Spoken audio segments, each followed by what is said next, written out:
Good morning. आज हम 10th class के बायोलॉजी में चैप्टर 3 में पढ़ते हैं परिवहन की ओर। पिछले क्लास में हम लोग पोषण और शोषण चैप्टर को कंप्लीट कर चुके थे। अब आगे बढ़ते हैं परिवहन। तो ध्यान देना है कि परिवहन है क्या। सबसे पहले हम परिवहन के बारे में जानेंगे, उसके बाद ही आगे बढ़ेंगे। परिवहन का मतलब होता है, अगर सिंपल सी भाषा में समझना चाहें एकदम आसान शब्दों में, तो परिवहन का अर्थ होता है स्थान में परिवर्तन।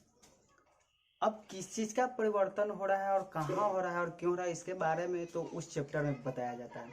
लेकिन सिर्फ परिवहन का अगर दो शब्दों में आसानी से समझना है तो समझना है कि स्थान में परिवर्तन। अब जाहिर सी बात है कि हम लोग बायोलॉजी चैप्टर पढ़ रहे हैं, तो या तो पादप में पढ़ेंगे या तो फिर जीव जंतु में। तो अभी हमारा पहला टॉपिक है कि परिवहन है क्या। सिंपल सी भाषा में समझ लेते हैं। तो हमको परिवहन पढ़ना है पादप में भी और जंतु में भी। तो सबसे पहले हम परिवहन का डिफिनेशन जान लेते हैं। तो कहता है कि जीवों तथा पादपों में उपयोगी पदार्थ। अब उपयोगी पदार्थ है क्या, जैसे हम लोग के कार्बोहाइड्रेट, वसा, लवण, प्रोटीन, ये सारी चीज़ है। तो उसी में आ जाते हैं उपयोगी पदार्थों का शरीर की प्रत्येक कोशिका तक पहुँचने। अर्थात कहने का मतलब कि शरीर के जिस अंग को जिस ऊर्जा की आवश्यकता है, उस ऊर्जा को उस कोशिका तक, उस अंग तक पहुंचने तथा बेकार एवं हानिकारक पदार्थों का शरीर से बाहर निकलने की प्रक्रिया परिवहन कहलाता है। यानी कहने का मतलब कि शरीर में उपयोगी पदार्थों का प्रत्येक कोशिका तक पहुंचने तथा प्रत्येक कोशिका से बेकार तथा हानिकारक पदार्थों का शरीर से बाहर निकलने की प्रक्रिया को क्या कहलाती है, परिवहन कहलाता है। स्थान परिवर्तन ही हो रहा है। अब जहां पर जिस स्रोत पर उपयोगी पदार्थों का निर्माण हुआ, वहां से प्रत्येक कोशिका तक पहुंचा, एक स्थान से दूसरे स्थान। प्रत्येक कोशिका में उपस्थित बेकार तथा हानिकारक पदार्थ शरीर से बाहर निकल गए, यहाँ पर भी स्थान परिवर्तन हुआ। इसका मतलब कि दो प्रकार से हो रहा है। लेकिन अभी हमको उससे मतलब नहीं कि कितने प्रकार से हो रहा है, सिर्फ मतलब हमें यह है कि परिवहन है क्या।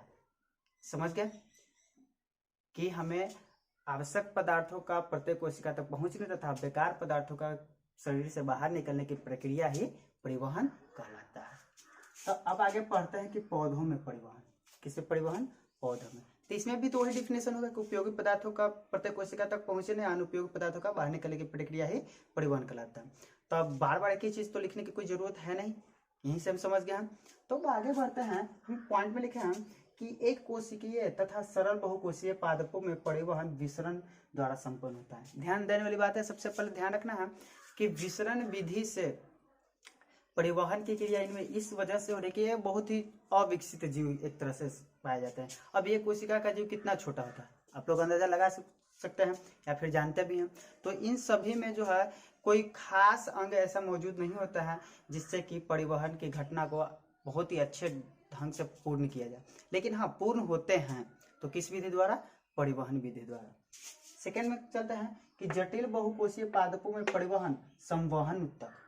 अर्थात कहने का मतलब कि जटिल या फिर बड़े बड़े पेड़ पौधे जैसे हो गए विकसित पादप, तो उनमें क्या होता है कि परिवहन क्रिया के लिए एक संवहन उत्तक पाए जाते हैं। क्या पाया जाता है, संवहन उत्तक, जिनमें दो कोशिकाएं भाग लेती है। कौन कौन, एक जाइलम की कोशिका और एक फ्लोएम की कोशिका। और इन्हीं दोनों के द्वारा जटिल बहुकोशीय पादपों में जो है परिवहन की घटना संपन्न होती है।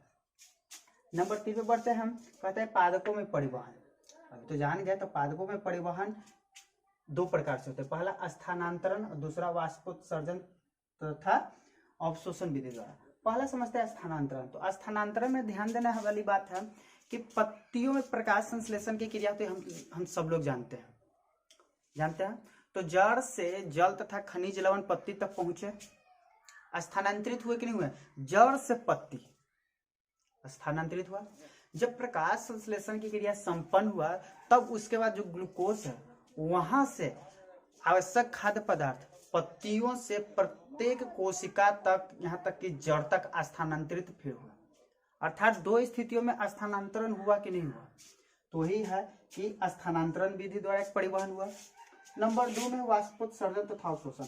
अब कहने का मतलब कि जब प्रकाश संश्लेषण की क्रिया पूर्ण हुआ, तो उस स्थिति में आवश्यक पदार्थ का अवशोषण भी होता है। तो उस समय जल भी अवशोषित होता है और कुछ जल वाष्पोत्सर्जन, अर्थात कहने का मतलब कि वाष्प के रूप में पत्तियों से बाहर निकल जाते हैं। ठीक है, तब आगे बढ़ते हैं। कहता है कि वाष्पोत्सर्जन में जो जल का अवशोषण होता है 90%, अपने आप में हर चीज 100% होता है, हम लोग सब लोग जानते हैं। उनमें से क्या करता है कि पौधे जो है मात्र सिर्फ 10% यूज कर पाते हैं और 90% जो है वह वाष्प के रूप में वायुमंडल में छोड़ दिए जाते हैं। यानी कहने का मतलब कि प्रकाश संश्लेषण क्रिया में जितने भी जल उपयोगी हुए, जो अवशोषित कर लिए गए, उनका अवशोषित किए हुए जल का मात्र 10% ही पेड़ पौधे अपने उपयोग के लिए यूज कर पाते हैं, जबकि 90% जल को वह वाष्प के रूप में हवा में अर्थात वायुमंडल में छोड़ देते हैं।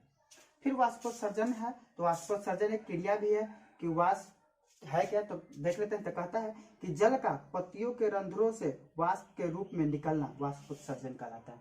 हम सब लोग जानते हैं कि वाष्प होता क्या है, जल और हवा का मिश्रण।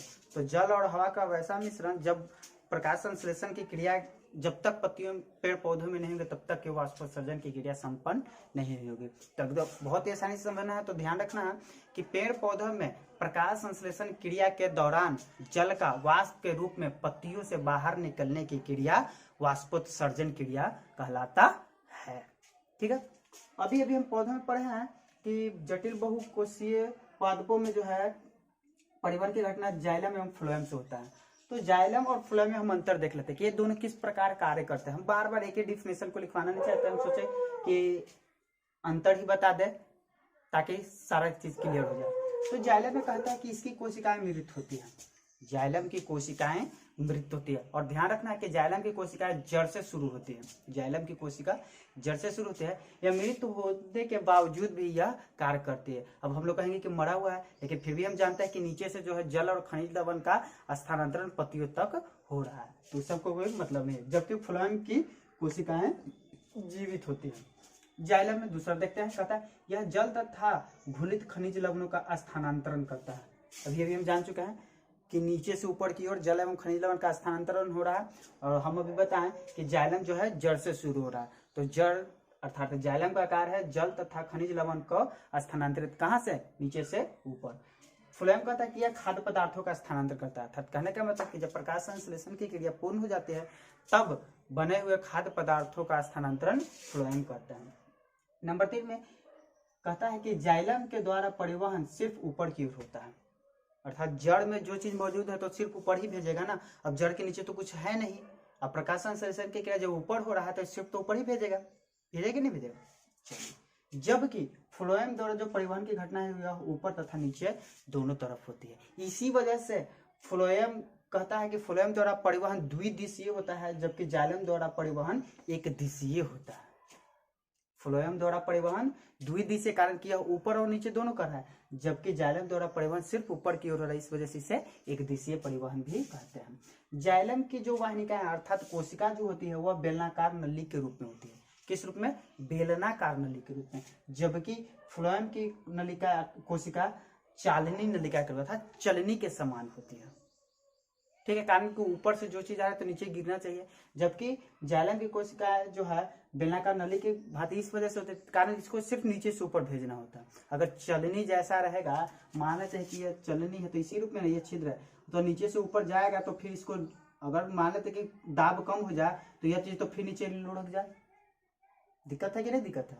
तो इस वजह से जाइलम की कोशिकाएं जो होती है वह बेलनाकार नली के समान होती है, जबकि फ्लोएम की कोशिकाएं चालनी नली के समान होती हैं। कुछ नोट है, देख लेते हैं। कहता है नोट नंबर 1 में कि औसतन एक पेड़ अपने जीवन काल में अपने भार का 100 गुना जल वाष्पोत्सर्जित करता है। अर्थात जो बड़े बड़े जो पादप जो होते हैं या फिर छोटे पादप, जिसका जितना काल है वह अपने जीवन काल का यानी जितना दिन जीवित रहा उतना दिन तक वह अपने भार का 100 गुना ज्यादा जल वाष्पोत्सर्जित अर्थात बाहर छोड़ता है। नंबर 2 में उसमें कहता है कि एक मकई का पौधा जो है प्रतिदिन 3 से 4 लीटर जल वाष्पोत्सर्जित करता है, जबकि सेब जो है का पौधा जो है 10 से 20 लीटर प्रतिदिन वाष्पोत्सर्जित करता है। और किसी भी पेड़ का जो पत्ती है वह पत्ती अपने भार के बराबर ही या उससे कम जल का वाष्पोत्सर्जन करता है, लेकिन उससे ज्यादा